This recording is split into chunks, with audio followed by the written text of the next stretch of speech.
My relationship came to an end last Friday night, and she's still unaware of it.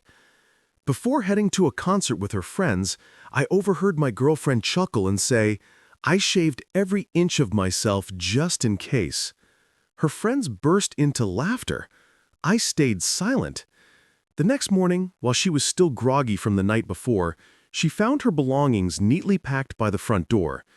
I didn't raise my voice. I didn't shed a tear. I didn't demand answers. That single sentence she uttered was all I needed to hear. Her words haunted me all night while she was out, just in case. It was a light-hearted confession that she was open to seizing any opportunity with someone else if it arose. To her and her friends, it was a playful quip, but to me, it was a stark revelation of her disregard for me and our 2-year relationship. Her name is Emily. We shared my apartment. I say my apartment because my name is the only one on the lease, a detail that would soon prove significant. She was getting ready in the bedroom with her friends Sarah and Rachel while I was in the living room supposedly watching TV. The door was slightly open and their voices drifted out. They were buzzing with excitement, chatting about the band, their outfits, and how much they planned to drink. Then came Emily's remark, bold and unapologetic. Rachel howled with laughter. Sarah's chuckle seemed more reserved, I noticed, but she laughed too. My stomach dropped. I didn't move. I sat frozen on the couch, staring at the muted TV, her words looping in my mind. It wasn't just the implication of infidelity. It was the deliberate, carefree way she said it. The fact that she shared it with her friends, turning my potential betrayal into a lighthearted joke for their night out. When they emerged from the bedroom, Emily was radiant. She'd spent hours perfecting her hair and makeup. She wore a dress I'd never seen before.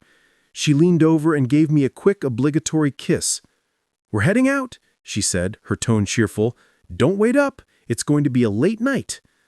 "All right," I replied, my voice steady. "Have a good time. Stay safe."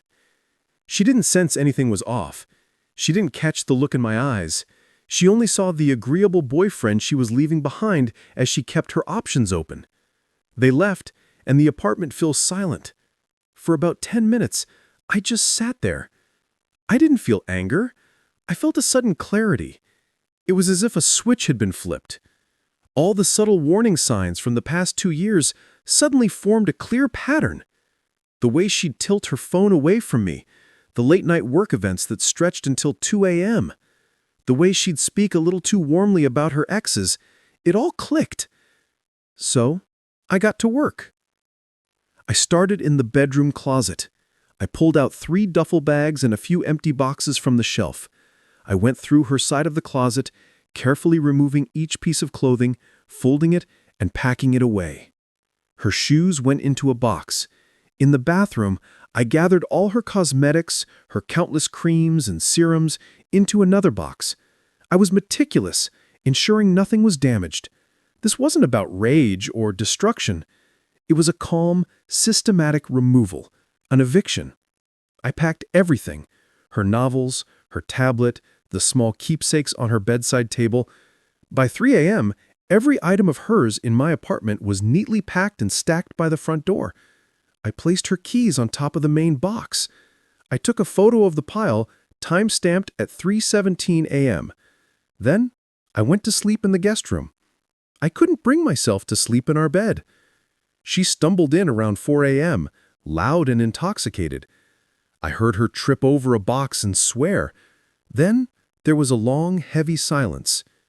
"James?" she called out. Her voice was suddenly small, sobered up. I didn't respond. I heard her move through the apartment. She checked the bedroom. She saw the empty closet, the cleared-off surfaces on her side of the room. I heard her sharp gasp. "James, what is this?" she shouted, pounding on the guest room door. "Open the door! What's going on?" I remained silent. I put in earplugs. After about she started blowing up my phone immediately. Calls I ignored, texts that shifted from confusion to anger to desperation. I let them pile up. I finally drifted off around dawn. When I woke, I felt a peace I hadn't known in years. I went to the kitchen for coffee and saw a furious, tear-streaked note on the counter. I crumpled it, without reading it, and tossed it in the trash. My first call wasn't to her, but to my sister, Lauren.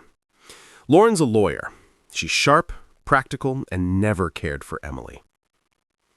"It's done," I said when she answered. I told her what I'd overheard and what I'd done. "Good," she said immediately. Then her legal mind took over. "All right, let's stay ahead of this. Is her name on the lease?" "No, just mine." "Perfect. That makes her a guest, not a tenant. You can revoke her access to your home at any time for any reason. You returned all her belongings so she can't accuse you of theft. First step, change the locks today." "Locksmith's coming at 10 a.m., I said. "Smart move," she replied. "Next, the car." Oh, the car. A year ago, Emily's old clunker broke down. She wanted a sleek new car, but her credit was terrible. She pleaded with me to co-sign for a 2-year-old BMW. I was reluctant, but eventually agreed. My name was on the loan alongside hers, and my credit was the main reason it was approved. She made the payments, but the loan was my responsibility too. "What about the car?" I asked. "As a co-signer, you have rights," Lauren explained.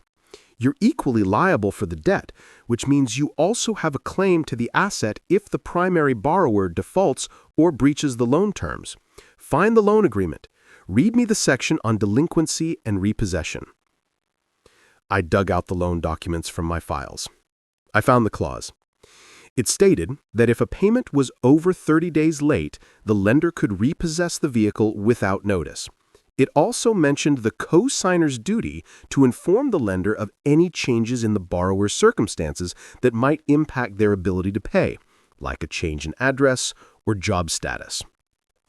"She'll try to use the car to manipulate you," Lauren said. "She might threaten to stop payments, leaving you with the debt, or use it to force a conversation. We need to neutralize that. Keep that document ready." The locksmith came and went. The new keys felt reassuring in my hand. Then I did something I should have done sooner. I reviewed our shared finances.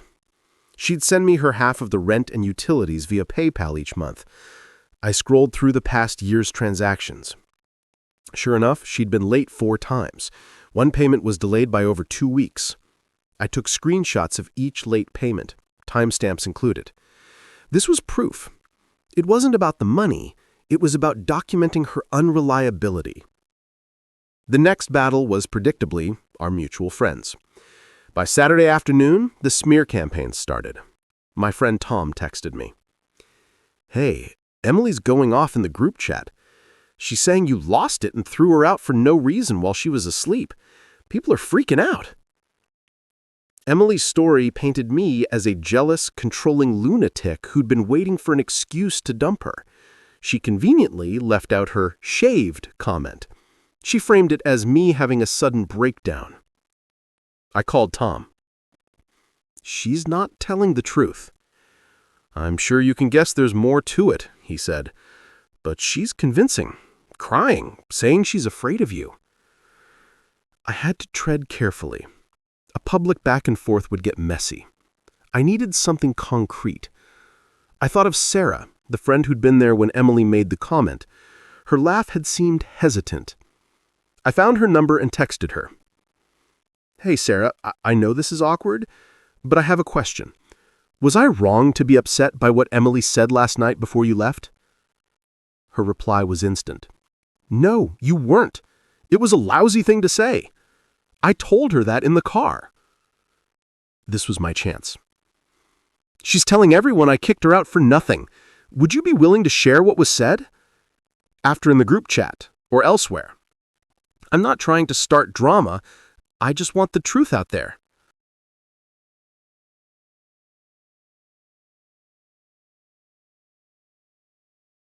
10 minutes passed with no response. I thought she was staying out of it. Then my phone pinged. It was a screenshot from Sarah. It was from their girls' group chat, time-stamped Friday at 9:15 p.m., about 20 minutes after they left my place. Rachel had written, "That cute drummer is totally eyeing you." Emily's reply, "I know, right? Here's hoping. Good thing I'm ready." Sarah had responded with just an eye-roll emoji. This was undeniable proof. It wasn't just a thoughtless remark, it was a deliberate intention. The joke continued after she left me. I sent the screenshot to Tom. "This is what she said," I texted. "Feel free to share it in the group chat. I'm not fighting her, but people deserve the truth." Tom's reply was quick. "Wow. Okay, sharing now." I can only imagine the chaos that screenshot caused. Within an hour, I had texts from 3 other friends. "Man, I'm so sorry. We should have known better." "Emily's out of line." Her support crumbled. The narrative she'd spun was shattered by one piece of evidence from a friend with integrity. Emily went berserk.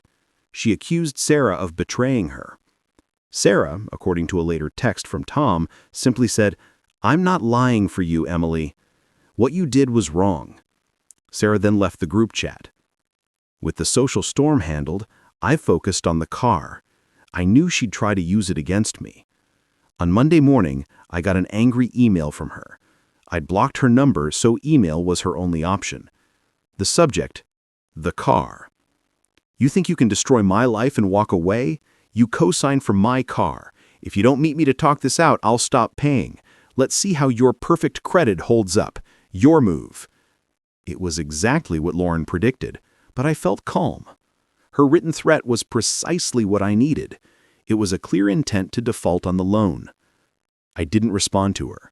I called the auto finance company.